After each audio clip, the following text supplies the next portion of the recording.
ಪಂಚರಾಜ್ಯಗಳ ಚುನಾವಣೆ ಕಾವು ಜೋರಾಗುತ್ತಿದೆ.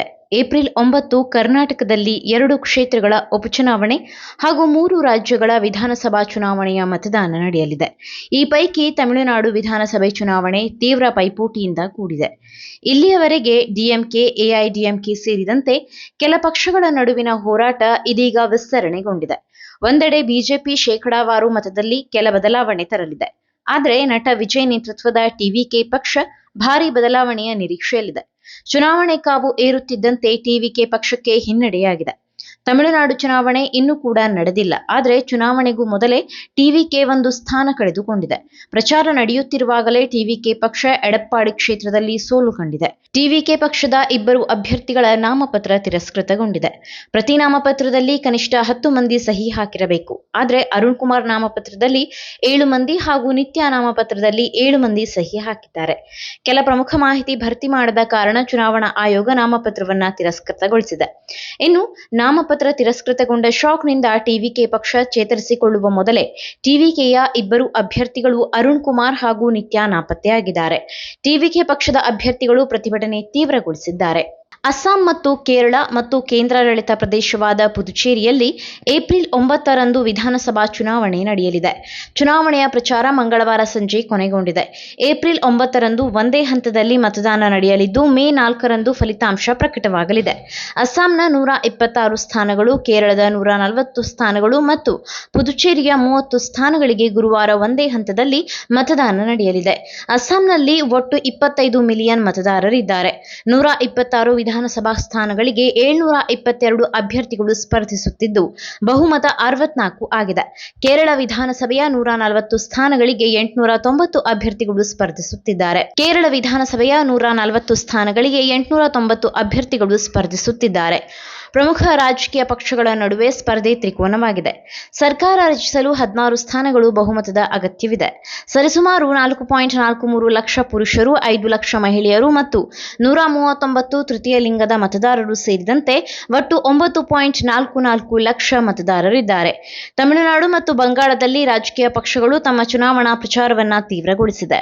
ಬಂಗಾಳದಲ್ಲಿ ಏಪ್ರಿಲ್ 23 ಮತ್ತು 29ರಂದು 2 ಹಂತಗಳಲ್ಲಿ ಮತದಾನ ನಡೆಯಲಿದ್ದು, ತಮಿಳುನಾಡಿನಲ್ಲಿ ಏಪ್ರಿಲ್ 23ರಂದು ಒಂದೇ ಹಂತದಲ್ಲಿ ಮತದಾನ ನಡೆಯಲಿದೆ. ಅಸ್ಸಾಂ ವಿಧಾನಸಭಾ ಚುನಾವಣೆ ಪ್ರಚಾರದ ವೇಳೆ ಆರ್ಎಸ್ಎಸ್ ಹಾಗೂ ಬಿಜೆಪಿ ವಿರುದ್ಧ ವಿವಾದಾತ್ಮಕ ಹೇಳಿಕೆ ನೀಡಿದ ಎಐಸಿಸಿ ಅಧ್ಯಕ್ಷ ಮಲ್ಲಿಕಾರ್ಜುನ್ ಖರ್ಗೆ ವಿರುದ್ಧ ಕರ್ನಾಟಕ ಬಿಜೆಪಿ ದೂರು ನೀಡಿದೆ.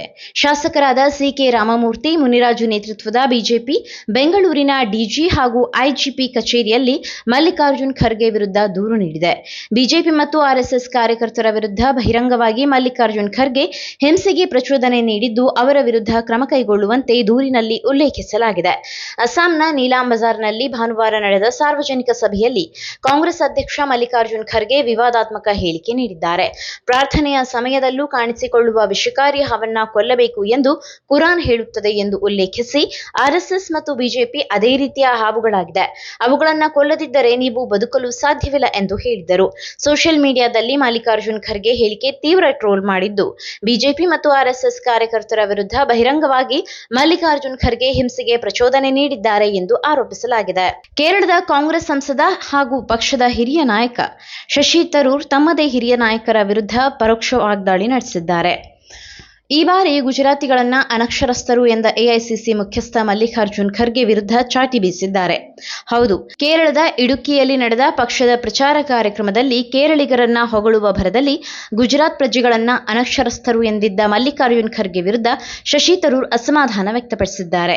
ಈತ ಗುಜರಾತ್ ಜನರ ಬಗ್ಗೆ ನೀಡಿದ್ದ ವಿವಾದಾತ್ಮಕ ಹೇಳಿಕೆಗೆ ಕಾಂಗ್ರೆಸ್ ಅಧ್ಯಕ್ಷ ಮಲ್ಲಿಕಾರ್ಜುನ್ ಖರ್ಗೆ ಕ್ಷಮೆಯಾಚಿಸಿದ್ದಾರೆ. ತಮ್ಮ ಹೇಳಿಕೆಗಳನ್ನ ಉದ್ದೇಶಪೂರ್ವಕವಾಗಿಯೇ ತಿರುಚಲಾಗಿದೆ. ನಾನು ಕ್ಷಮೆಯಾಚಿಸುತ್ತೇನೆ ಎಂದು ಅವರು ಹೇಳಿದ್ದಾರೆ. ಗುಜರಾತ್ ಜನ ಅನಕ್ಷರಸ್ಥರು ಎಂದು ಖರ್ಗೆ ನೀಡಿದ್ದ ಹೇಳಿಕೆ ವಿವಾದದ ಸ್ವರೂಪ ಪಡೆಯುತ್ತಿದ್ದಂತೆ ಕ್ಷಮೆಯಾಚಿಸಿದ್ದಾರೆ. ಕೇರಳದಲ್ಲಿ ಮಾಡಿದ್ದ ಚುನಾವಣಾ ಭಾಷಣದ ಬಗ್ಗೆ ಖರ್ಗೆ ಸ್ಪಷ್ಟೀಕರಣ ನೀಡಿದ್ದು, ತಮ್ಮ ಹೇಳಿಕೆಗಳನ್ನು ಉದ್ದೇಶಪೂರ್ವಕವಾಗಿ ತಪ್ಪಾಗಿ ಅರ್ಥೈಸಲಾಗುತ್ತಿದೆ ಎಂದು ಹೇಳಿದ್ದಾರೆ. ಕರ್ನಾಟಕದ ಬಾಗಲಕೋಟೆ ಮತ್ತು ದಾವಣಗೆರೆ ದಕ್ಷಿಣ ವಿಧಾನಸಭಾ ಕ್ಷೇತ್ರಗಳಲ್ಲಿ ಬಿರುಸಿನ ಪ್ರಚಾರ ನಡೆದಿದೆ. ಏಪ್ರಿಲ್ 7ರಂದು ಬಹಿರಂಗ ಪ್ರಚಾರ ಅಂತ್ಯವಾಗಿದೆ. ಇಂದು ಬುಧವಾರ ಮನೆ ಮತಯಾಚನೆಗೆ ಅವಕಾಶ ಇದೆ. ನಾಯಕರೆಲ್ಲರೂ ಅಗತ್ಯ ಸಿದ್ಧತೆ ಮಾಡಿಕೊಂಡಿದ್ದಾರೆ.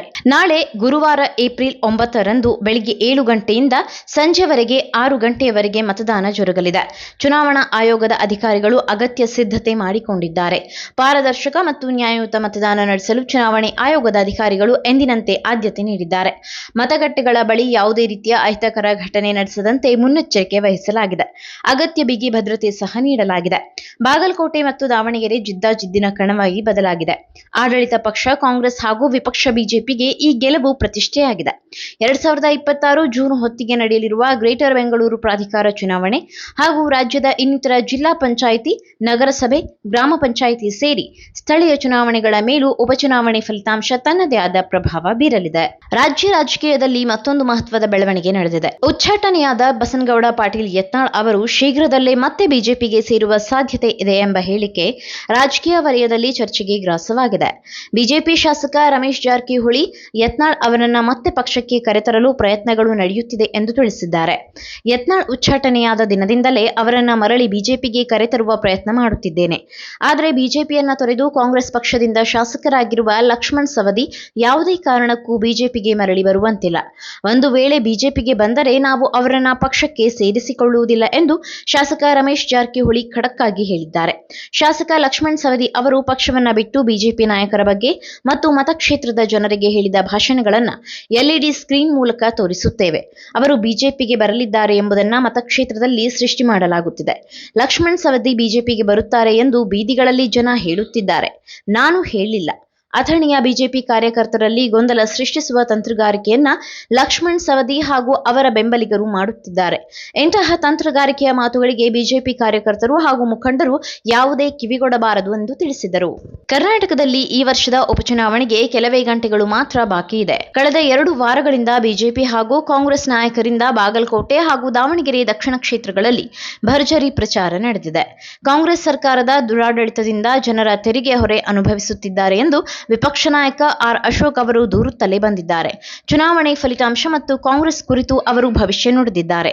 ದಾವಣಗೆರೆ ದಕ್ಷಿಣ ಮತ್ತು ಬಾಗಲಕೋಟೆ ಉಪಚುನಾವಣೆಗಳು ಕೇವಲ ಬೈ ಎಲೆಕ್ಷನ್ ಅಲ್ಲ ಎಂದು ಅವರು ಟ್ವೀಟ್ ಮೂಲಕ ರಾಜ್ಯ ಸರ್ಕಾರದ ವಿರುದ್ಧ ತೀಕ್ಷ್ಣ ವಾಗ್ದಾಳಿ ನಡೆಸಿದ್ದಾರೆ. ಇದು ಕಾಂಗ್ರೆಸ್ ಸರ್ಕಾರಕ್ಕೆ ಕರ್ನಾಟಕದ ಜನರು ಹೇಳುತ್ತಿರುವ ಟಾಟಾ ಬೈ ಬೈ ಎಲೆಕ್ಷನ್ ಅಂತಲೂ ಅವರು ಭವಿಷ್ಯ ನುಡಿದಿದ್ದಾರೆ. ಗುರುವಾರ ಎಕ್ಸ್ ಪೋಸ್ಟ್ ಮಾಡಿರುವ ಅವರು ಕಾಂಗ್ರೆಸ್ ನಾಯಕರು ಅನುಕಂಪದ ಅಲೆ ಬಗ್ಗೆ ಕನಸು ಕಾಣುತ್ತಿದ್ದಾರೆ. ಆದರೆ ವಾಸ್ತವದಲ್ಲಿ ಈ ಕಾಣುತ್ತಿರುವುದು ಅನುಕಂಪದ ಅಲೆ ಅಲ್ಲ, ಜನಾಕ್ರೋಶದ ಅಲೆ. ಸಿಎಂ ಸಿದ್ದರಾಮಯ್ಯನವರ ಕಾಂಗ್ರೆಸ್ ಸರ್ಕಾರ ರಾಜ್ಯದಲ್ಲಿ ಅಧಿಕಾರಕ್ಕೆ ಬಂದು 3 ವರ್ಷಗಳಾಗಿದೆ. ಈ ಅವಧಿಯಲ್ಲಿ ಏನೆಲ್ಲ ಆಯಿತೆಂದು ಅವರು ಪಟ್ಟಿ ನೀಡಿ ಟೀಕಿಸಿದ್ದಾರೆ.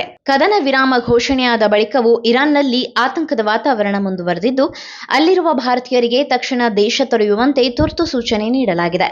ಅಮೆರಿಕ ಅಧ್ಯಕ್ಷ ಡೊನಾಲ್ಡ್ ಟ್ರಂಪ್ ಅವರು ಹಾರ್ಮುಜ್ ಜಲಸಂಧಿಯನ್ನ ಸಂಪೂರ್ಣವಾಗಿ ತೆರೆಯಲು ಇರಾನ್ ಒಪ್ಪಿಕೊಂಡರೆ ದಾಳಿಗಳನ್ನ ಸ್ಥಗಿತಗೊಳಿಸುವುದಾಗಿ ಹೇಳಿರುವ ನಡುವೆಯೇ ಇರಾನ್ 2 ವಾರಗಳ ಕದನ ವಿರಾಮಕ್ಕೆ ಸಮ್ಮತಿಸಿರುವುದು ತಿಳಿದಿದೆ.